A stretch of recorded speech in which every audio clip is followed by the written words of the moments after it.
ये हम जानेंगे वरिष्ठ पत्रकार से। जी हाँ, खबर भारत 360 में वरिष्ठ पत्रकार हमारे साथ जुड़ रहे हैं। शाहिद कामिल उनका नाम है। बहुत बहुत स्वागत है शाहिद जी आपका। और बिल्कुल पत्रकार के नजरिए से समझते हैं आज के मतदान को। क्या कहना चाहेंगे आप, किस तरह का प्रतिशत अभी तक रहा है? क्या जो बात हमेशा कही जाती है कि 100% मतदान होना चाहिए, अनिवार्य है, वो अनिवार्यता नजर आ रही है या नहीं? क्रांति प्रिया, मतदान जो है बहुत स्लो चल रहा है। जैसे जिस तरह से हमने सुबह को जो देखा था, लोगों के बीच में जो जागरूकता नजर आई, लंबी लंबी कतारें तो दिखी, लेकिन जो पीठासीन अधिकारी, जो वहाँ अधिकारी बैठे हैं, वो बहुत स्लो मतदान करा रहे हैं, जिसकी वजह से इसकी शिकायतें कांग्रेस नेताओं ने भी करी हैं और जो बीजेपी नेता वो भी कर रहे हैं कि मतदान बहुत स्लो हो रहा है। मैं अभी आपको बताऊं कि भोपाल की 7 विधानसभा सीटों में अगर अभी मतदान का प्रतिशत अगर आप देखेंगे तो बहुत स्लो चल रहा है। मध्य विधानसभा में अभी 1 बजे तक तकरीबन 30% मतदान हुआ था। वहाँ एक मतदान केंद्र है 146, वहां पर एक दुपट्टे में फंसकर मशीन गिर भी गई थी, जिसके बाद वो हैंग हो गई, काफी देर तक मतदान रुका रहा। इसके साथ ही एक और मतदान केंद्र वहाँ 143, 148 और 146, लेकिन लंबी कतारें लगी हुई है। मतदान बहुत स्लो हो रहा है, जिसकी वजह से लोग परेशान हो रहे हैं। इसकी एक और वजह यह भी है कि जो 12 आईडी 7 में से एक किसी को ले जाने की बात कही गई थी कि अगर आपके पास पर्ची है या मतदाता परिचय पत्र है, वो आपको साथ ले जाना है। अक्सर लोग ये कर रहे हैं कि मतदान केंद्रों पर पहुंच तो रहे हैं, लेकिन वो कोई भी आईडी साथ नहीं लेके जा रहे, जिसकी वजह से लंबी कतार में लगने के बाद जब उनकी बारी आती है तो मतदान वो नहीं कर पाते, वापस लौट पाते। क्रांति प्रिया, इसके अलावा भोपाल में मतदान के जो प्रतिशत है, नरेला में थोड़ा स्लो चल रहा है, मध्य में 30% मतदान हुआ है। बाकी उत्तर में काफी, अभी जो आज क्योंकि शुक्रवार था और मुस्लिम बहुल क्षेत्र है मध्य और उत्तर विधानसभा, तो यहाँ पर नमाज के बाद जो शुक्रवार की विशेष नमाज अदा की जाती है, तो उसके बाद थोड़ा मतदान में तेजी आई है। सुबह भी मतदान 9 बजे तक ठीक चला था, 2 घंटे काफी ठीक चला, लेकिन उसके बाद स्लो हो गया।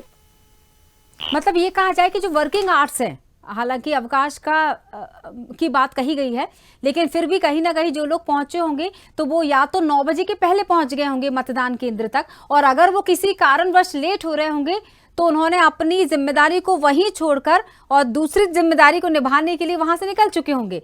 तो ये वाकई असर डाल रही होंगी चीजें। ये बिल्कुल इसका असर तो दिखाई देता है कहीं ना कहीं।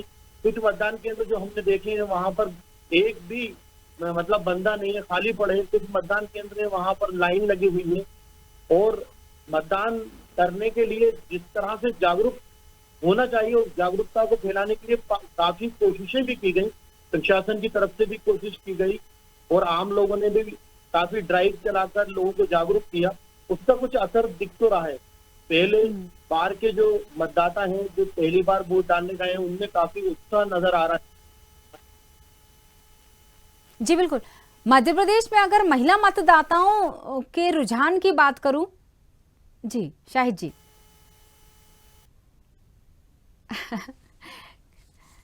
हम शाहिद जी से दोबारा चर्चा करेंगे। बिल्कुल नाराजगी जायज होती है, आप इसी से अंदाजा लगा सकते हैं कि मतदान केंद्र में पहुंच रहे लोगों को अगर किसी भी तरह की रुकावट आ जाती है बीच में, तो कुछ ऐसा ही दिमाग ख़राब हो जाता है। लेकिन बिल्कुल ये हमारी कोशिश ये रहनी चाहिए कि जो हम काम करने पहुँचे हैं उस काम को कर कर ही लौटें। ये मेरी ख़ास तौर से मतदाता जितने हैं उनसे ये अनुरोध रहेगा। और ये जो बात अभी शाहिद जी ने कही वो वाकई गौर करने वाली है कि जो मतदान केंद्र तक मतदाता पहुँच रहे हैं वो अपने साथ आईडी ज़रूर लेकर जाएं, क्योंकि ये भी एक बड़ा कारण नज़र आया आईडी के ना होने का, उनके लौटने का। और हमारे साथ शाहिद जी लगातार बने हुए हैं। जी शाहिद जी क्या कहना चाहेंगे? मैं महिलाओं के मद्देनजर ये सवाल रख लेती हूँ। मध्य प्रदेश में बहुत बड़ी उम्मीद महिला मतदाता है। जी जी,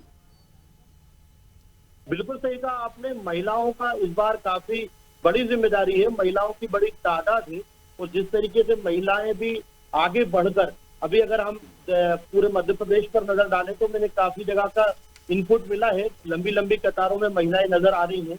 भोपाल में भी मुस्लिम महिलाओं को बड़ी तादाद में देखा, क्योंकि अभी मैंने मध्य और उत्तर विधानसभा के अंदर अभी मतलब राउंड लगाया था, तो वहां देख रहा था कि काफी लंबी कतारें महिलाओं की दिख रही हैं। महिला भी पूरी जिम्मेदारी से, क्योंकि सुबह जो उनके काम काज का वक्त होता है, वो अपना खाना वाना बनाने के बावजूद उसके बाद अपना मत अधिकार का प्रयोग करने के लिए पहुंच रही हैं। उनके साथ कई जिम्मेदारी होती है, छोटे बच्चे भी होते हैं। तमाम तरह की जिम्मेदारियों को निपटाने के बाद वो मतदान केंद्र पर पहुंच रही हैं।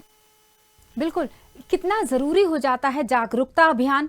और उसी अभियान के अंतर्गत अगर मैं उस लाइन की बात करूं कि भाई अगर परिवर्तन आप चाहते हैं, एक नए भारत का निर्माण अगर आप चाहते हैं, तो यही एक रास्ता है जो उस मंजिल तक पहुंचता है।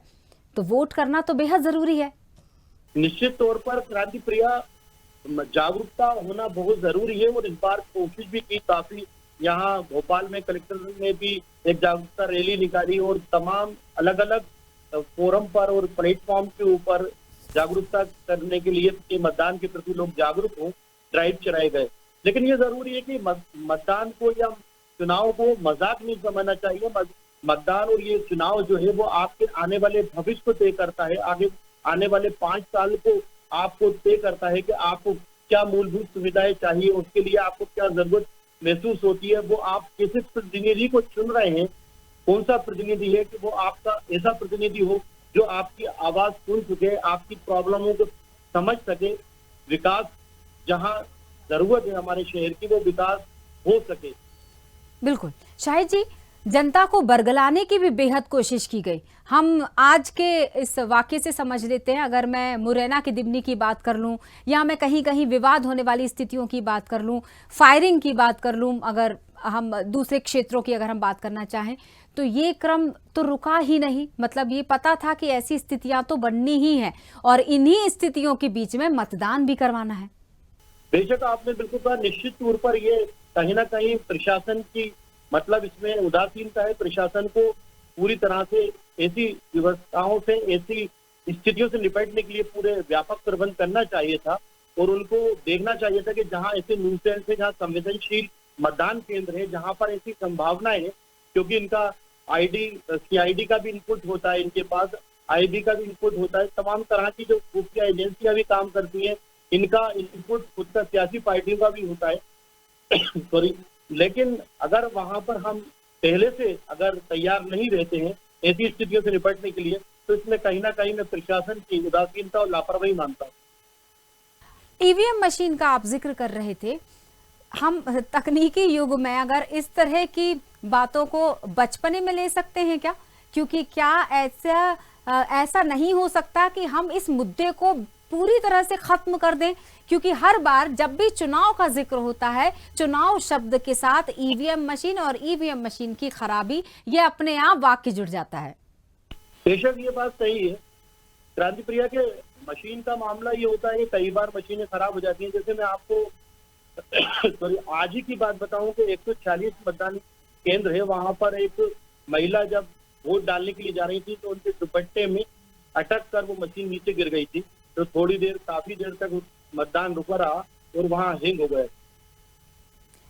इस बार ना शाहिद जी बहुत ही रोचक सा मुकाबला देखने को मिल रहा है। कहाँ अनुभवियों के सामने युवा प्रत्याशी है, भले ही वो प्रतिष्ठित हों या स्थापित भी कहे जा सकते हैं, लेकिन अनुभवी होता है और युवा का जोश होता है। तो वहीं चाचा भतीजे भी आमने सामने नजर आए। तो आपको लगता है व्यक्ति विशेष लड़ाई, प्रतिष्ठा विशेष लड़ाई, अपने एक छवि विशेष जिसको बोलते हैं लड़ाई, कुछ ऐसा विकास विशेष तो लड़ाई मुझे समझ नहीं आ रही है।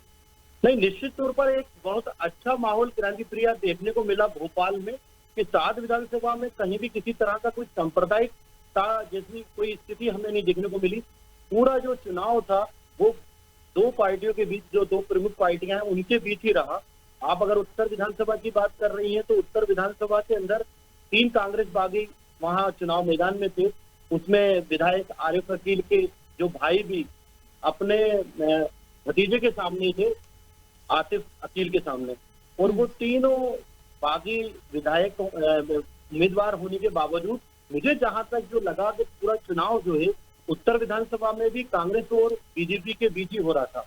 और अगर हम 7 विधानसभा नरेला, मध्य या दक्षिण पश्चिम, हुजूर, बैरसिया और गोईलपुरा पे नजर डालें तो सभी जगह दोनों प्रमुख पार्टी कांग्रेस और बीजेपी के बीच ही मुकाबला है। रहा सवाल आपसे अगले सवाल का कि आपने कहा कि अनुभव और नौजवान जो युवा मतलब जो कि इस वक्त एनर्जी है और वो सामने है, तो जहां तक मैं कहूं कि अभी सिर्फ 2 ही ऐसी सीटें हैं जहां पर थोड़ा बुजुर्ग है।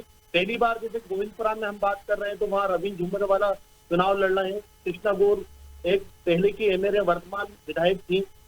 यहाँ अगर पहले सिर्फ एक ही सीट है साथ में, जिससे आतिफ है जो नए नवेले हैं, अभी पहली बार चुनाव मैदान में आए हैं और एक अनुभवी नेता के सामने आए, क्योंकि आलोक शर्मा भाजपा के जो प्रत्याशी हैं वो महापौर भी रह चुके हैं, 2008 में चुनाव लड़े थे और आतिफ के पिता आरिफ अकील से चुनाव 4000 कुछ वोट से हार गए थे।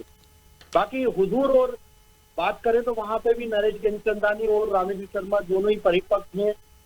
और यूथ में अगर हम बात करें तो सिर्फ एक उत्तर विधानसभा है जहां आतिफ सबसे कम उम्र के उम्मीदवार हैं। बिल्कुल। शाहिद जी, नेता पुत्र को लेकर आपका नजरिया क्या है?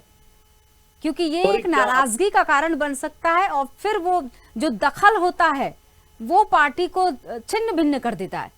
आप उत्तर विधानसभा की बात करें? बिल्कुल बिल्कुल।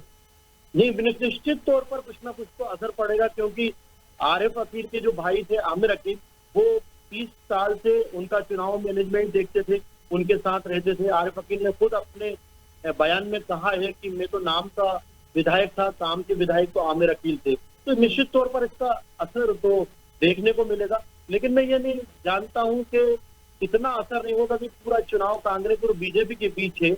अगर तीसरी पोजीशन पे आमिर अकील लग सकते हैं, चुनाव तो सीधा भाजपा और कांग्रेस के बीच है। हम बिल्कुल आम जन की तरह मैं सवाल रखूंगी, आम जन की तरह ही मैं आपसे जवाब ले लेती हूँ अपने सवाल का। क्या लगता है आज मतदान हो जाएगा तो अब वो जो सवाल खड़े हो रहे हैं कि कौन सी पार्टी जीतेगी, कौन सी पार्टी जीतेगी, तो पार्टी के जीतने पर सवाल नहीं रखती हूँ, कौन जीतेगा और जो जीतेगा उसके पीछे का कारण क्या होगा, उसकी जीत का मंत्र क्या था एक्चुअली?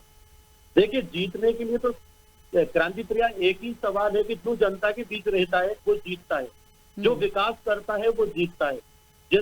जहां भी जो लोग जो भी उम्मीदवार हैं, इस वक्त कांग्रेस के हों या बीजेपी के, मैं पर्टिकुलर किसी पार्टी के फेवर नहीं कर रहा हूं। एक पत्रकार होने की हैसियत से मैं ये कहूंगा कि जैसे आरिफ मसूद थे मध्य विधानसभा में, तो पूरे टाइम 5 साल वो जनता के बीच में रहे, जनता से कनेक्ट रहे और उन्होंने विकास किया और विकास की 3 बुक्स उन्होंने मतलब सर्कुलेट कराई कि हमने ये विकास किया है।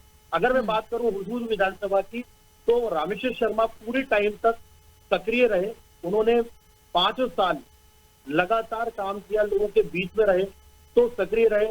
जाहिर है कि जनता से जब आप कनेक्ट रहते हैं, जनता की समस्याओं को सुनते हैं, जनता की बात को सुनते हैं, आप भले चाहे वो वहां वो उनकी समस्याएं कुछ हद तक बजट की प्रॉब्लम से या दीगर समस्याओं की वजह से हल ना हो, लेकिन अगर आप कनेक्ट रहते हैं तो वो उसका काफी असर रहता है। नरेला के अंदर भी यही स्थिति रही कि मंत्री विश्वास सारंग जनता से कनेक्ट रहते थे और यही वजह है कि लोग उनसे कनेक्ट रहते थे। बिल्कुल बिल्कुल सही बात है। वो पिता की छवि को बरकरार रखने की पूरी कोशिश करते हैं विश्वास जी, और शायद जनता के विश्वास पर भी खरे उतर रहे हैं।